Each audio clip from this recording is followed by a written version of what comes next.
Let's bring in retired U.S. Navy submariner Caret O'Neil Walker. Good morning to you, sir. Thanks for being with us. I know even Navy submarines, they can't go as deep as this submersible could travel. And we still don't know if it's as deep as the Titanic wreckage, but we know that a French vessel, the Atalante, is capable of reaching there that deep, 13,000 feet below the surface, arriving last night. What would the Atalante do besides go down there and see what's going on? Well, if it's another deep submergence vehicle, that's all it could really do. Maybe it could use some kind of fathometer or sonar to kind of track the Ocean Gate vehicle.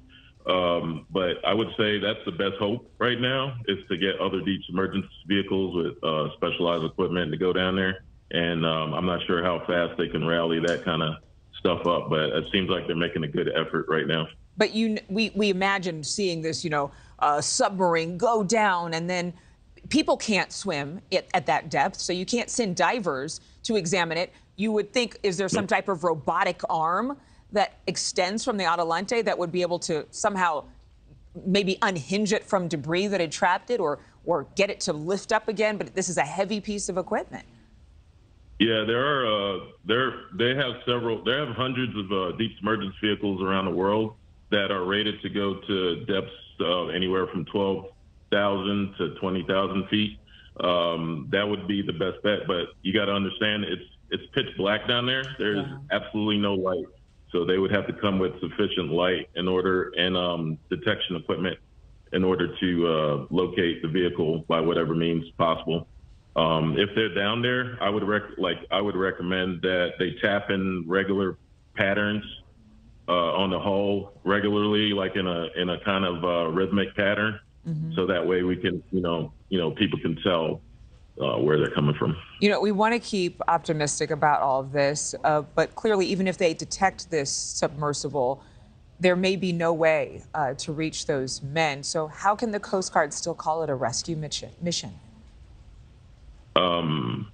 Well, at the very least, if it ends in tragedy, the families will be able to recover the bodies and give the bodies proper funeral rites and things of that nature. So at the very least, that would be able to happen. That would be one thing that happened out of this that was positive under the circumstances. I know that you don't work for the company, clearly, this oceanic company that launched this vessel, but I think about the timeline, that it was an hour and 45 minutes after their departure where they went off the radar. And I think, well, they couldn't have gone all the way down to the wreckage in an hour and 45 minutes, 13,000 feet, but could they? Depending on the maneuvering capabilities of the ship, I'm not sure what the specs of it is, but it all depends on the maneuvering capability, how fast it can go. If it would sink like a rock before being able to kind ballast, of... Yeah, also, I'm not sure how their ballast system works on that one. I don't know any of the specs on that vehicle, so I don't know how long it takes to actually weigh the ship down enough to break it. Yeah.